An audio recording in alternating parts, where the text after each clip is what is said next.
自私这个词，我觉得，在我找到伴侣之前，我对爱情的要求一定是自私的，因为爱情这个话题不是共有的，不是一个公社。然后当我找到那个人的时候，我开始无限的付出。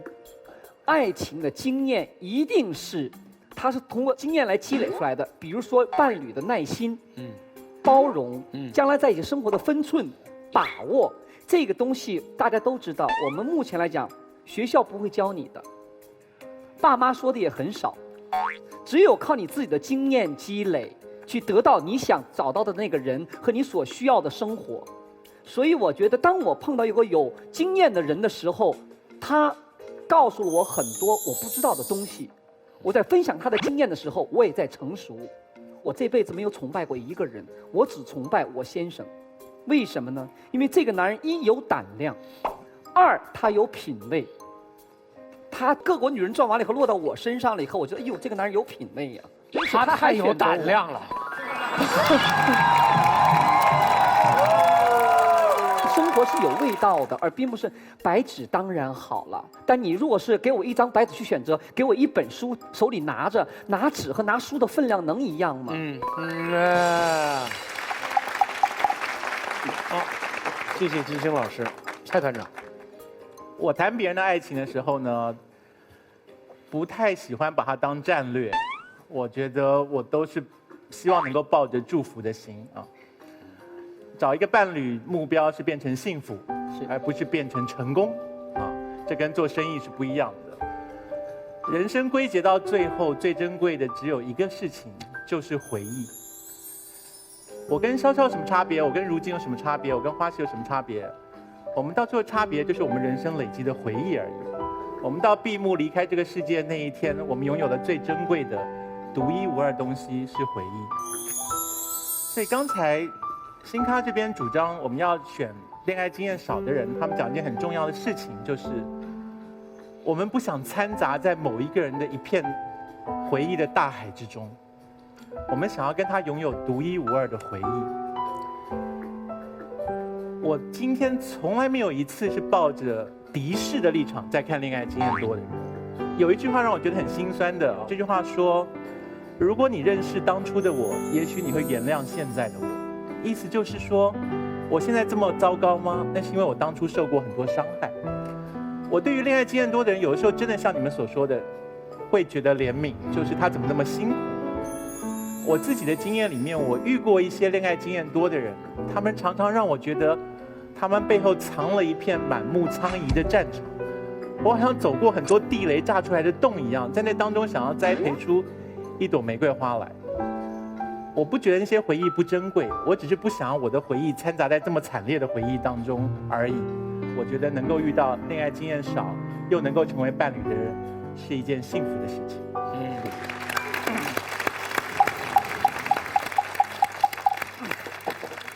您当初选择的是？又来了，不是，我现在怎么不能问问题了吗？真的是这样。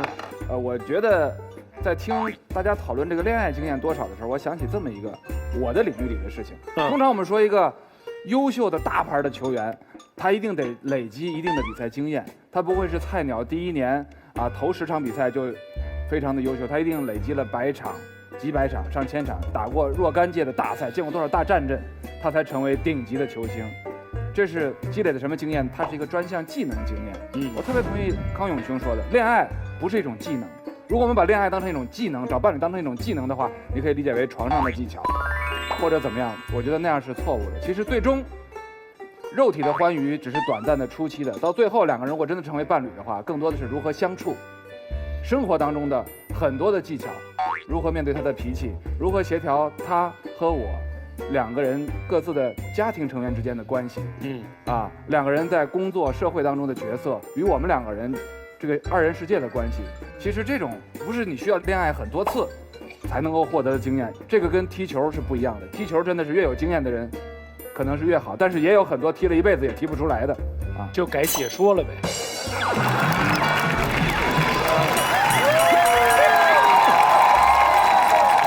好了，我们刚好现在50对50啊，全场观众凭良心，跟你个人的生活经历一点关系都没有。说一说我们今天新咖和老咖哪方表现更精彩？红键是老咖，蓝键是新咖，请投票。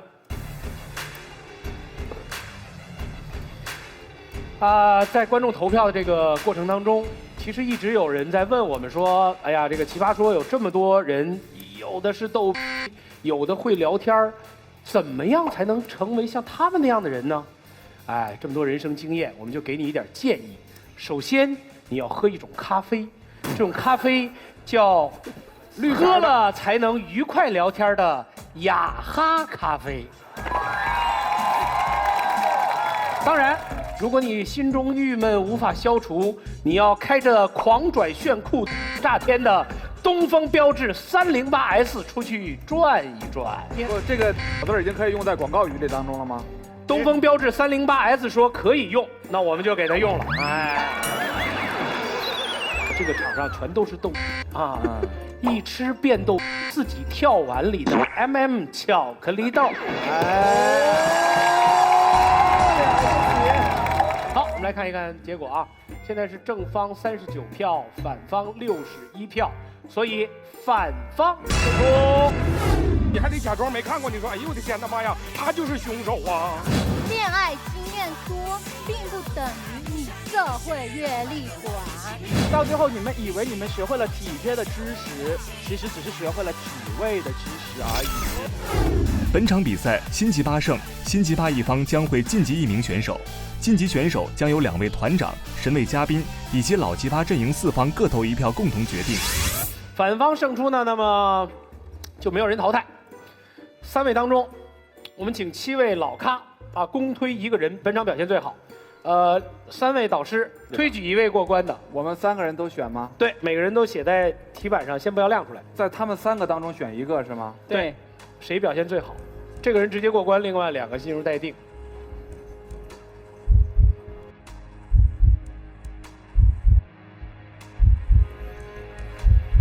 如晶，你代表陪审团做出了最后的决定吗？好，那请如晶先告诉我们，为什么你选择的是这个人？哦，因为他的今天的表现很好。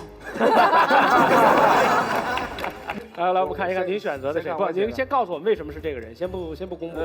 其实呢，3个人表现都很好，但是因为有前面的铺垫，他把前面的所有的双方2回合的铺垫呢接的都比较合理，有逻辑，这个点也非常到位，也不是以煽情取胜，娓娓道来，所以我觉得可能我比较喜欢这风格吧。蔡老师为什么选择这个人？今天新奇葩的表现让我惊喜。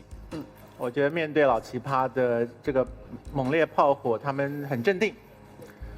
而且我认为3轮辩手的1、2、3次发言应该要有层层铺叠。第3个人说话的时候，如果能够依然有新意，然后能够有一种总结的意味，却不会重复到前面的论点，我认为这是一次好的表现。我3个人的表现都喜欢，然后一定要让我选一个，我就选了这一位，来代表我对他们3位今天表现的嘉奖。这就是康永老师的说话之道。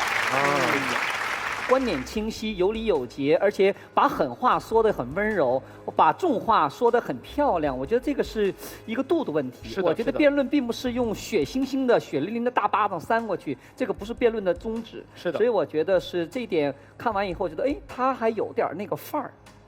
这个范儿让我选他。有范儿。好，来我们看一看4位最终的选择。大家好，我是吴珍珍。我之前上过《非诚勿扰》，而且我很幸运的在上面找到了我的老公。那我刚刚生完孩子20天，我很幸运的到这里来坐月子。我觉得生孩子的女性就应该对自己好一点，不要做完媳妇做孕妇，做完孕妇做产妇，做完产妇就变成了悲催的家庭主妇，最后把自己搞成了怨妇。我们一定要对自己好一点，让自己变成贵妇。谢谢大家。他是为了奇葩说提前把孩子生了。哎，这样还能提前呢？你这样张真自己说。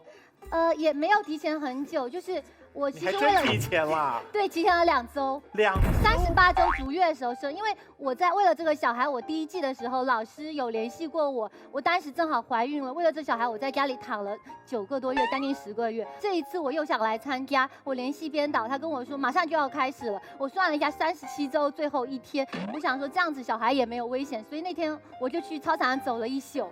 终于小孩顺产下来，而且小孩也没有风险，我也没有风险，所以你的孩子属于出走型的。操场走一圈，孩子就会生下来啊？走1宿。谁教你的招数啊？百度。真的非常有效果，可以顺产。你的孩子起名要不带奇葩这俩字儿，我跟你讲，我们都觉得对不起孩子。对，我很感谢你们。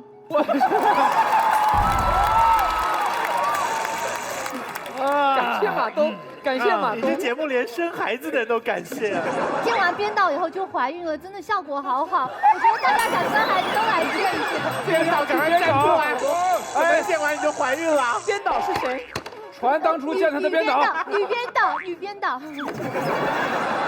来，那边那位帅哥胡天宇来介绍自己。大家好，我叫胡天宇。那我跟艾丽其实是撞型的，我们都是暖男。他是公认绿茶婊，你撞吗？暖男有很多种，比如说小太阳型的，那可能比较像艾丽。那我是辣椒水级别的暖男，那也是一种暖嘛。注意艾丽注意多久了？其实也没有太久了，大概就1季的时间。行了，在那个征真介绍完他的身世之后，你的身世我们一点兴趣都没有。也确实没有什么身世。来，我们介绍第3位新咖啊，来大兵。好，我是来自东北沈阳的大兵，我是一名主持人，特别高兴能够来到《奇葩说》这个节目。听说参加《奇葩说》的都是精神病，我也是精神病之一，但是我希望我早日康复，谢谢各位。千万别康复啊，康复就淘汰了。你穿的这是个球迷的衣服吗？我感觉我穿的像个球鞋的衣服似的。建祥的节目里老出现这样的人哈。凭什么我节目里就老出现这样的人？不是，难道我这样的人很丢脸吗？出现在你的节目里？我节目里主要老出现球。你说谁呢，建祥老师啊？好了，我们这个马上就要开始比赛了。开始比赛之前，我们毕竟还是要把广告念一念，对不对？尤其是我们要隆重感谢一下冠名赞助《奇葩说》的。有钱有势、有房有车、有吃有喝、有儿有女，都不如有范儿的超级时尚 APP 有范儿冠名赞助《奇葩说》。还要感谢国际抗饿大品牌古力多燕麦牛奶。感谢啊，这个赞助商对我们的这个大力支持呢，我们就进入今天的这个辩论环节，让我们看看今天的第1题。恋爱经验这东西因人而异，有的人重质不重量，有的人觉得量变能带来质变，有的人认为爱情是试出来的，恋爱经验越多，试错越多，越知道自己想要一个什么样的人。更何况找个经验多的，够体贴，识大体，关怀无微不至，姿势变化万千，春风十里也不如你。用户体验不像经验少的一张白纸不解风情，头疼脑热大姨妈只会让你喝热水。谁受得了啊？就算是 TFBOYS 这种小鲜肉，也只会右手一个慢动作，感觉还是单调太乏味。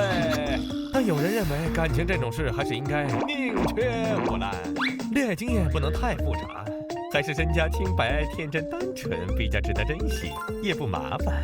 陈老师经验多吧？相处还要担心照片不小心流出，变成10万个女主角中的1个，没有安全感，感觉怕怕的。总之，经验少的会不爽，经验多的会担心。如果让你选伴侣，经验多的还是少的？嘿，这是一个问题。斌哥，你心机很重，你今天穿花枝招展的，镜头都给你抢走了。哎妈呀，镜头抢走哪是我呀？那是你。你胸前那2对大灯，谁瞅我呀？都瞅你了。没有，我们的颜值担当其实是胡天宇来。我们走内涵路线，好吧？好吧。对，今天主要聊这个恋爱经验多与少的问题。经验少的好呀。我经验也特别少，真的。我们是选恋爱经验多的这边是吧？我们先要说清楚，是恋爱经验多，恋爱经验少啊。这个对你很重要，很重要啊！这个东西，我和如今就是标准的白莲花组合，白莲花女孩和白莲花男孩。你是怎么混进白莲花这个行业的？老子是经验多，不是恋爱经验多。潇潇真的是一个白莲花，内心小，真的非常内心少女的不行。对，她内心少女的不，真的。其实我觉得感情问题我特别擅长。你看我《非诚勿扰》上了半年，见了200多个男人。咱们今天嘉宾和《非诚勿扰》男嘉宾不太一样，他们不一定喜欢女人。说好的纯爱 couple 呢？他们两个要走纯爱，荧幕无性 couple。哎，你们两个走纯爱真是太可怕了，你知道吗？首先你不纯，其次他不爱你。如果让你找伴侣，注意啊，我们说好了是找伴侣，不是只找一个什么临时朋友，找伴侣要找临时朋友。你真会说话呀！伴侣是要找恋爱经验多的，还是找恋爱经验少的呢？红键支持正方，找多的；蓝键支持反方，找少的，请按键。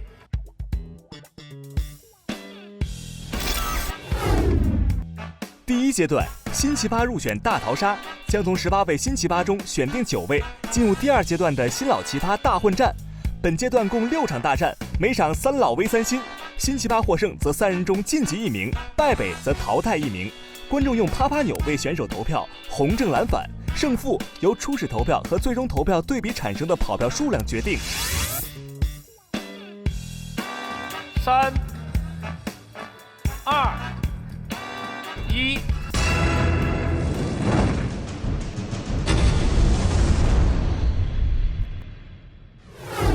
旗鼓相当吧，差不多，旗鼓相当啊。这个难了。对我们这个老咖和新咖是按照他们的自由意志选择了老咖在正方，新咖在反方，对吗？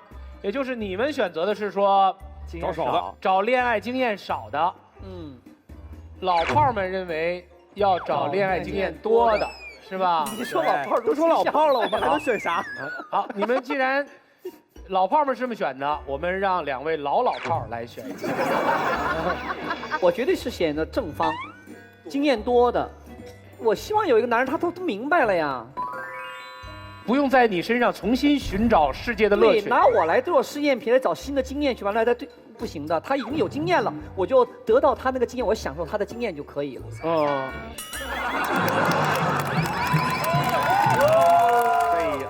好，康永老师说完了，那个你就是你就要选择经验少的啊。这个我反正就在他的对面嘛。对对对，所以金星选了正方，我就选反方了。到您了，这里有我声儿，打酱油的也可以说话。就是按您的实际婚姻状况来说，您愿意找一个经验多的还是经验少的？我一会儿再问。您现在的婚姻状况到底是经验多还是经验少啊？不能问，不，这多少咱得定个量。你说是，我跟你讲啊，5次以下，5到10次，按个人心里自己的感受，去分辨多和少。我得选一个是吗？那我就选择真心话啊，真心话。对对，你不需要有立场，真心话，真心话。少的，原因呢？太多了，这玩意儿谁受得了啊？你找到了吗？找到什么？找到少的了吗？找到少的了。好，那我就再问，多少次算少了？对呀。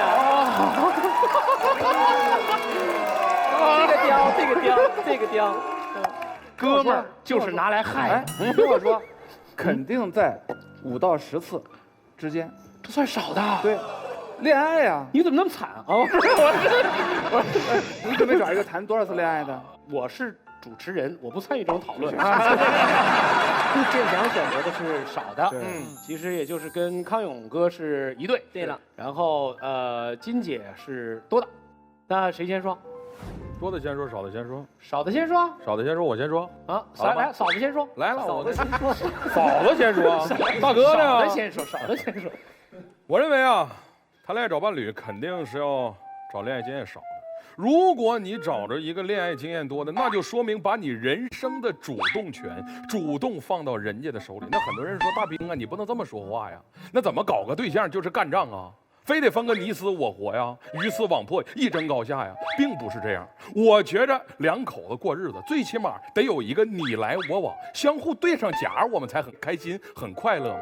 那反过来说，什么是恋爱经验？恋爱经验，我觉得肯定不是一个基本的技能，它能让一个男人阅尽无数女人之后变得非常的刚强，非常的狡猾，也能让一个女人变得假戏真做，滴水不漏。换句话说，你刚说完上半句，人家都知道你第10句要说啥。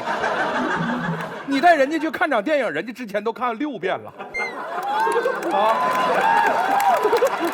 电影演到最关键、最激烈的时候，你还得假装没看过。你说：“哎呦我的天哪，妈呀，他就是凶手啊！”所以说，我们的恋爱找伴侣要找的是什么呀？我们要找的是情投意合的，能够相濡以沫的一起过日子。你的伴侣之前有那么多的人搞过那么多的对象，你敢跟人家相濡以沫吗？婚前的事儿咱就不唠，咱聊聊婚后的事儿啊。结婚之后，说不定什么时候又旧情复燃了，指不定什么时候恋人又触地反弹了，指不定又什么时候晚上微信咔咔又响个不停了啊。所以说，我是这么想的啊。这个时候你要是找一个私家侦探的时候，人家得收你5倍的价钱，人家得这么说：“哎呀，我哥呀，不好意思，你这人太多了，我没办法锁定目标啊。”所以说，你的人生主动权还在你的手里吗？人家那是人生的赢家，你充其量你就陪人过家家呢。哎，我不否认说，恋爱经验多的人，他肯定就是不专一，不是，他也肯定是有他专一的一面，他很爱他，但是他能抛弃之前的所有前任的这些记忆吗？你比如说，你跟现在的情侣，你们2个人坐在一块儿，在家里边想回复一下之前的青葱岁月，看看照片你的伴侣把电脑打开以后 ，A、B、C、D、E 盘的硬盘里的东西会出现各种各样的隐藏文件夹你删除一个崩出来一个，删除一个崩出来一个。我跟你说，点击出来之后，不是艳照就是视频啥的就算他看着一个你跟一个异性俩人握手的照片，他心里都会合计是怎么回事。我跟你说，最狠的是什么？最狠的是你们2个人去买结婚戒指，选完了之后准备要付钱的时候，服务员悄悄地告诉你，给你打8折请注意，不是给全场所有的人只是给你打8折。你心里不合计合计咋回事来过好几回了。对呀，所以说嘛最后总结一句话就是，如果说你找一个段位比你强的，恋爱经验比你多的，那么就是你被人卖了，你还帮人数钱，还不能数错。谢谢。反方现在已经涨到63票了，但是你好像有个问题你要的不是少的，你要的是没有的。对，我个人是喜欢，确实是什么都没有，一张白纸一样。你的处女情节还那么严重呢？不能说呀，不能说呀，不让说呀。这能说，这能说，能说吗？这啥都可以说，太是了真的。就是包括我的妻子也是处女，确实是这样。现在还是吗？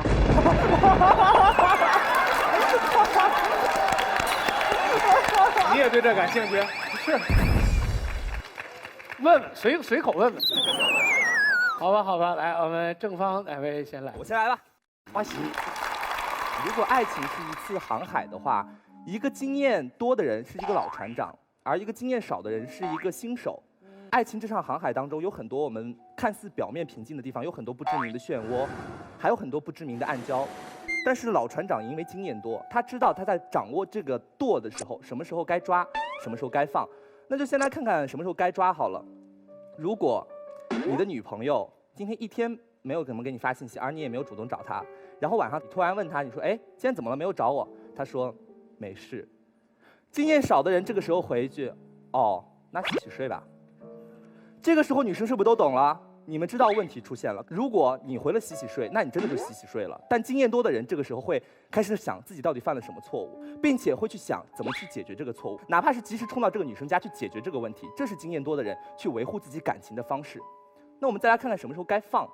自己有男朋友的女生有的时候你会发现自己的男朋友突然有一天整个人精神状态不太对了，大家千万不要多想，男生的智商真没那么高，可能只是早晨DOTA连跪了13局而已。所以你们千万不要觉得自己男朋友有什么事藏着掖着不告诉你们，也千万不要说亲爱的你怎么了，你一定要告诉我你今天心情到底怎么样，我是真的很爱你的，你告诉我呀，你要跟我分享你的心情。你先把唾沫擦擦吧。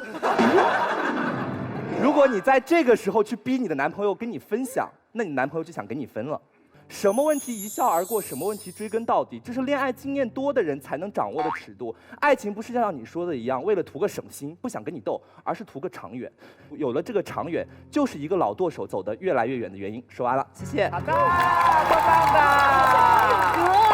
是吗？抬举我了。巴西刚才讲的这一串话当中呢，出发点很有趣。你说女生一讲到说我没事。你觉得好的情人是要追问说到底发生什么状况？你先反省这个错是自己犯的还是女生犯？如果是自己犯的就认，如果是女生犯的也要把它揽到自己身上，然后去认。哦，对，宠爱着女生。花溪，我不知道为什么，我觉得康永哥就在这第一轮里面对你有点手下留情。他是那边的，不知道为什么他就，哎呦，好像还有一种呵护。正反方一辩啊，阐述了自己的观点，都挺强的，都很强哈。来吧。反方，哎呀，我先给你鼓掌，我先给你鼓掌。这是我遇到的第一位上节目的来宾还在坐月子中的耶，也不会有第二位了。我刚才听到花溪说了，你认为说好像恋爱经验少的人就好像是恋爱小白痴，是不是？一定是小宅男、小处男，什么都不懂，也不懂得哄女生，对吗？恋爱经验少的人也未必是这样哦。像我这样的女生，我阅人无数，看男人看得可透了，我一看就知道你是几斤几两。但是为什么我恋爱经验这么少呢？因为我不轻易出手，我是一个特别慎重的人，所以我对感情特别在乎。这就是挑西瓜理论。比如说，这是一个西瓜，像花溪这样的男生。你离他远点，你离他远点啊！他帮我一伸腿，是不是？对。像花溪这样的男生，他看到这个西瓜，他不知道这西瓜熟没熟，他就一定要买回去，剖开来一看，白的，哎，扔掉，不要了。我再买一个，一直买到我满意的为止，对不对？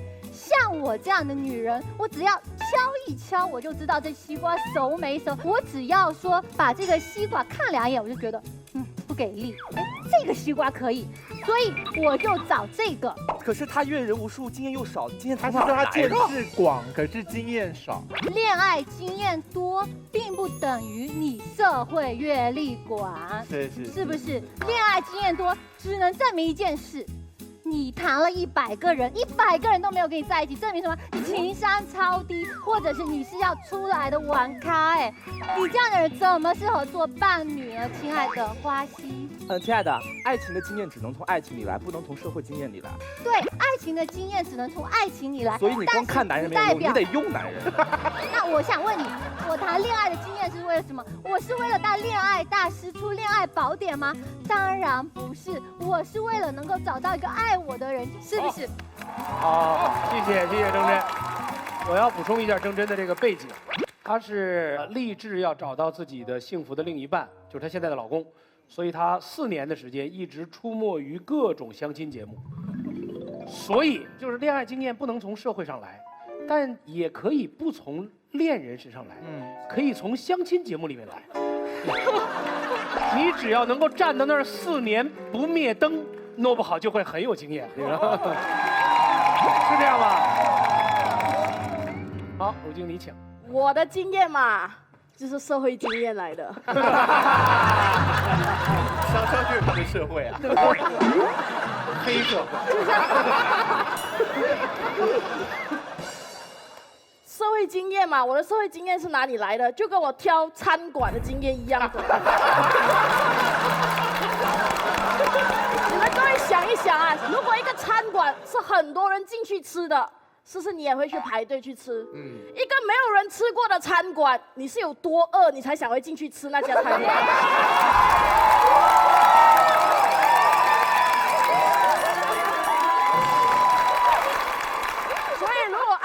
讲的，我们要靠社会经验，我觉得还是挑经验多的。如果我不看挑餐馆，我不是顾客，现在我是厨师，这样厨师喜欢找什么样的顾客？如果他是一个从来没有在外面吃过牛排的人，他吃了你的牛排，说你的牛排真大。哎，如今牛排一般不用多大大来形容，因为没吃过。你的社会经验到底是从哪儿学的？牛排很大。他说你的牛排很好吃，可以吗？他说你的牛排很好吃，这个赞美值得你开心吗？他从头到尾只吃过你一家的牛排，可能他品尝下一家就马上发现你不好吃了。但是如果他是一个美食家，他吃遍东南北，出过国回来，说你的牛排才是我吃过里面最好吃的，这个评价是最值得你开心的。是，因为他是一个真的美食家嘛。所以凡事我们找一些没有吃过的、没有经验的，只有一个原因罢了，我们不相信自己，没有自信。而我们确定这老奇葩们都是有自信的人，我们是有料的，不怕货比货，只怕不识货。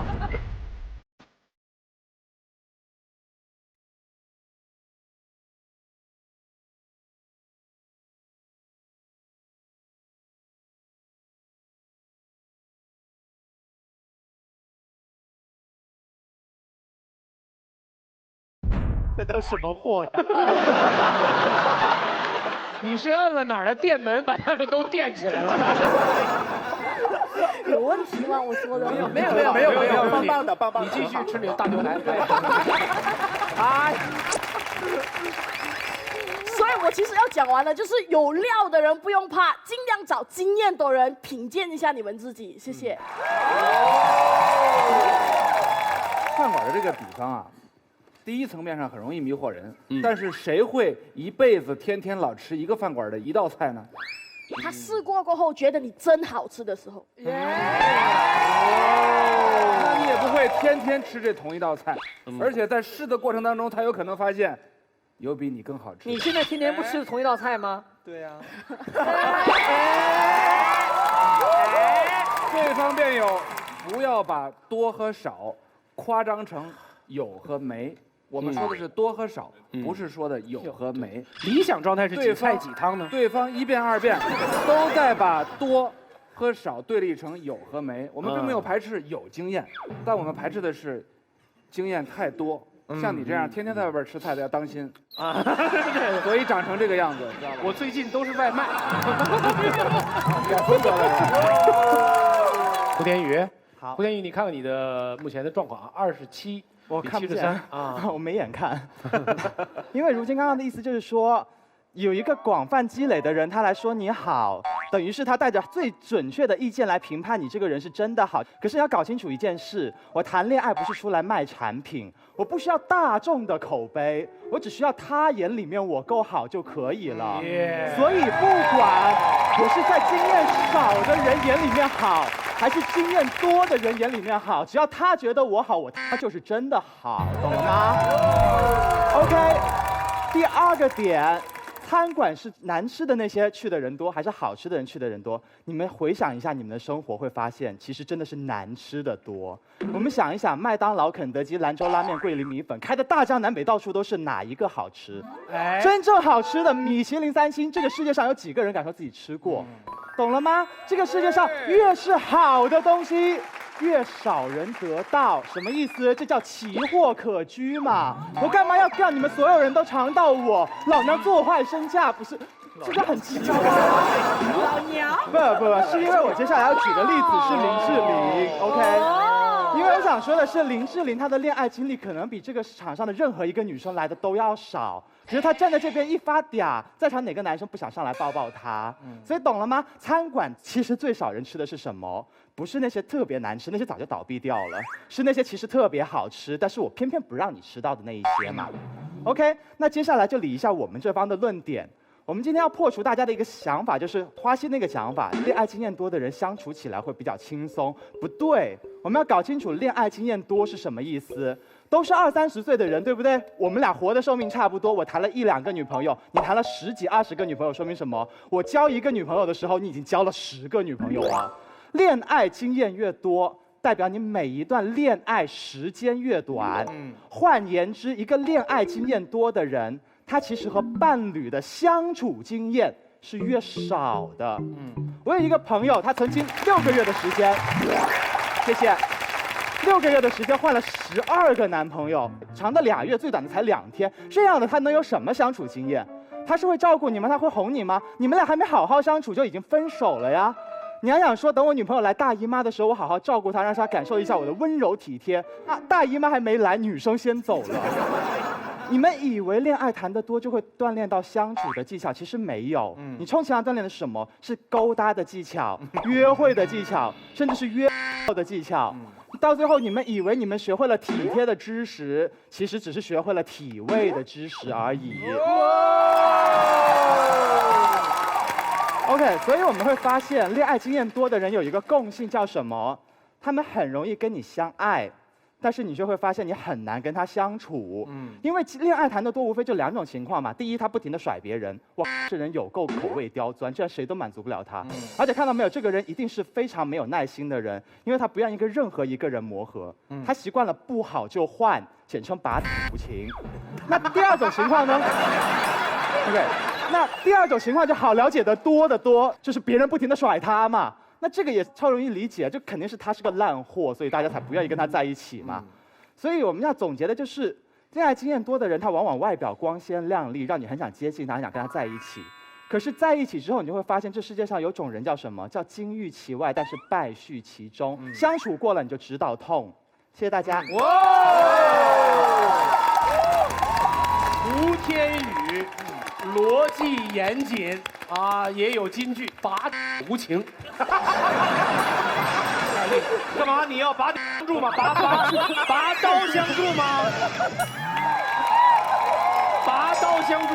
你比我离开老东家离开的晚，但是你变得更快，对，更彻底，更彻底。他那点小论断啊，潇站起来，来。对，你要放出如此猛兽来。那当然了。首先呢，我要纠正一下对面3位极其错误的价值观。说实话，我万万没有想到有一天我竟然会在奇葩说上纠正别人的价值观。我也不相信。首先，我们的第1位朋友告诉我们，如果你跟一个恋爱多的人去谈恋爱，我的妈呀，他看了6遍，还可以给你演出什么？哎呀，什么鬼，什么大 boss 什么？亲爱的，这样恋爱经验多的人都能被你发现，看来你恋爱经验也不少啊，朋友。第2个朋友。先去拍了拍他的头，说：“我看他一眼，我就知道他是不是恋爱经验多的。你是仙女儿啊！”然后呢，他又拿起了这个男生的手。亲爱的，一般看一个男生的手呢，看的不是他的恋爱能力，看的是别的能力。OK， 再说我们第3位朋友，他说：“我不需要那么多人喜欢我呀。”我只要找到我的真爱就可以了呀！你以为你命这么好呢？找第1个人就是你的真爱，你要不停地去试好吗？试完之后不好意思，变成你们口中那种经验多，你口中的烂货。然后你又说什么林志玲是恋爱经验最少的，她一发嗲谁受得了？那是林志玲耶。如果让马薇薇起来发个嗲，我受不了，我想吐。最后呢，总结一下他们3位传递的一个非常错误的价值观，大家知道是什么吗？就是如果你是一个世俗眼中所谓的禽兽或者烂货，你是不配去爱的。那就告诉大家一个什么样的道理？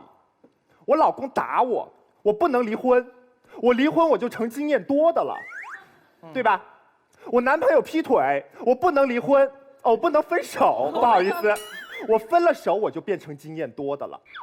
那如果我们在感情生活当中遇到挫折，那我们应该怎么办？赖着呗。你不能分手的，你成经验多的你就成烂货了。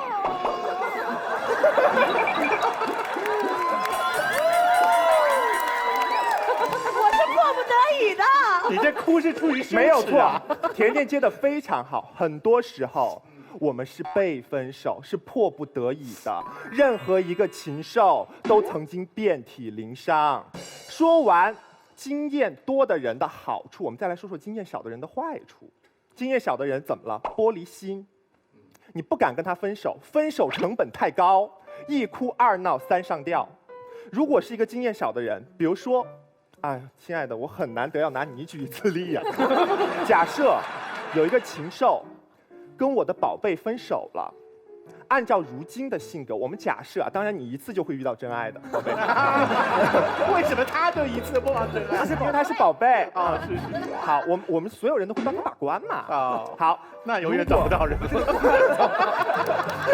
我这个关太难走了。对，如果像如今这样的一个女孩被人欺负了。这个坎儿它是不那么容易过去的。在社会新闻里，听清楚是社会新闻，很多人为了失恋、自杀、跳楼、泼男友硫酸，这些绝对是恋爱经验少的。恋爱经验多的人，你分了18次手，你还来这一套，怎么没进去呢？所以，一个好的恋爱对象，应该是在恋爱的时候活儿好。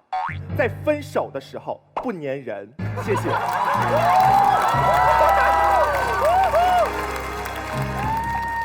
好，这个是6个人里面最后一个发言，基本上扳回到初始状态。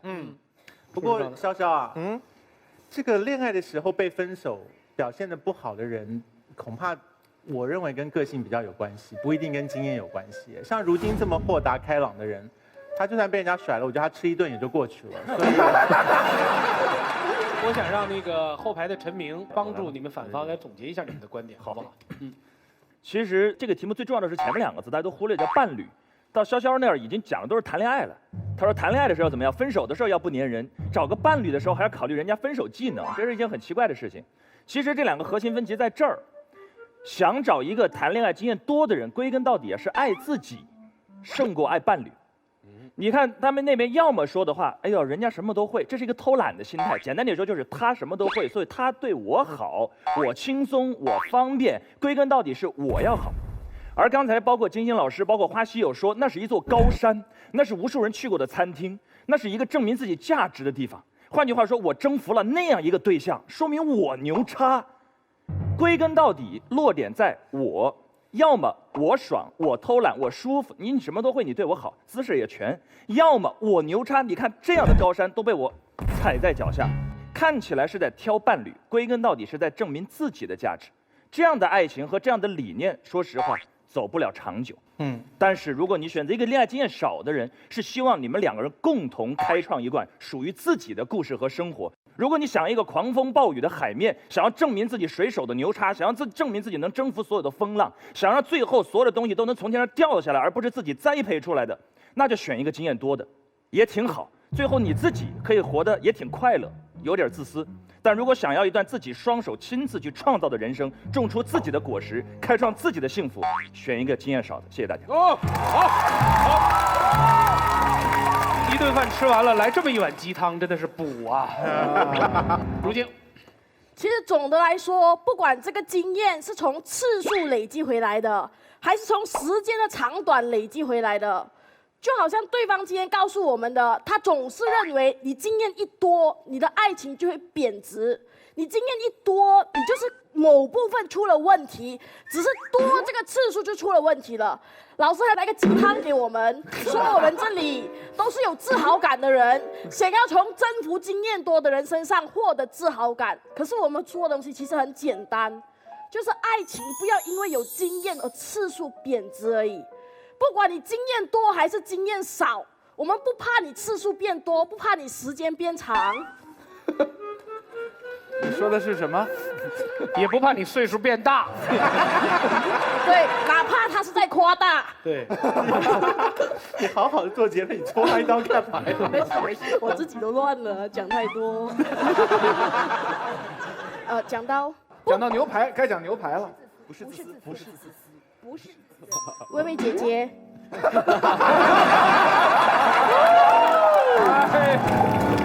你也太方便了吧！这个好，这个好，无缝切换，切换好。OK， 陈明说啊，我们之所以愿意找经验多的人，是因为我们自私，希望这个人服务我们，因为他经验多嘛。可是你有没有想过，有些人经验多，无论次数还是时间，有可能不是因为他人坏，有可能不是因为他有缺陷，有可能只是因为他命不好。有些人在爱情上是比较惨的，没有办法，你总会在有一些方面特别黑，所以我们会去爱这些经验多的人，会不会有一种可能，是我心疼你？你这一辈子受了这么多苦，能不能让我来补给你？所以找经验多，不等于找一个为我服务的人呢，陈明，这是第一点。带哭腔。第二点，因为是这样的，当鸡汤遇上鸡汤，这个时候汤都没了，2只鸡漏了。第二点，你说你想找一个经验少的人，是因为你想呵护他，你想保护他，显得你们好像很无私。不是，你爱的不是一个独立的人，你会呵护什么？你会保护什么？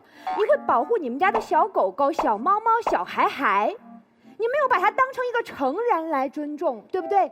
你在养花养草啊，可是他是一个人，你要跟他相处，你要跟他沟通，你不要把他当成一个小孩子来进行养成。对，所以不要把你们这些养成狂魔当成鸡汤党，也不要把我们这些愿意真正去体会人生的人当成色情狂。谢谢。一句话，找伴侣这个事儿是这样，是过一辈子的事儿。我们养成的不是那个人，是那份只属于我们2个人的感情和生活。谢谢大家，谢谢大家。思达，我觉得我不说话好像这边有点危险了，是这样。说话可能更危险的。也好有范儿啊。我们曾经误以为经验多的人可以把他们的经验带到我们之间的关系内，他原来培养出的技巧可以应用在我身上。其实不是，每个人都不一样，与他对路，与我不合位，对不对？所以这个时候技巧与经验无关。那么就有另外一个问题，这也是我们今天双方应该考虑的问题：经验多的人和经验少的人心态不一样。我们要了解这2种人的心态。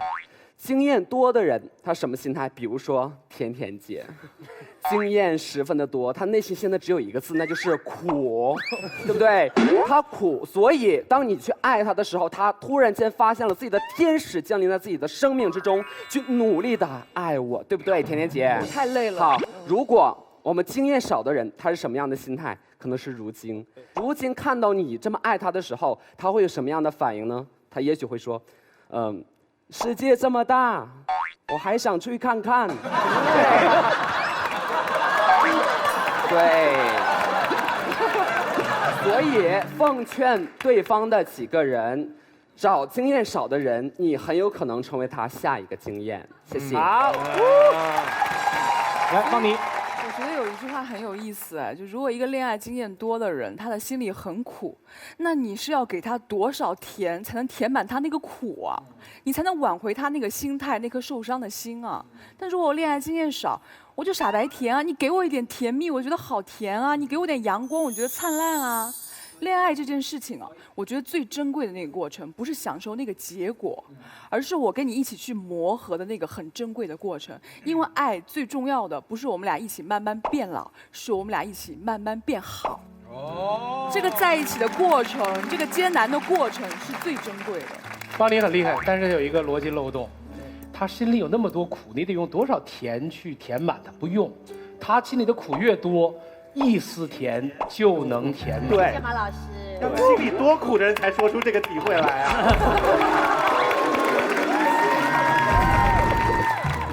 啊！在我们全场观众投票之前，让我们来听一听双方导师总结陈词。谁先说？你决定。金姐先说吧。好，我先说，引用一下那个陈明那句话。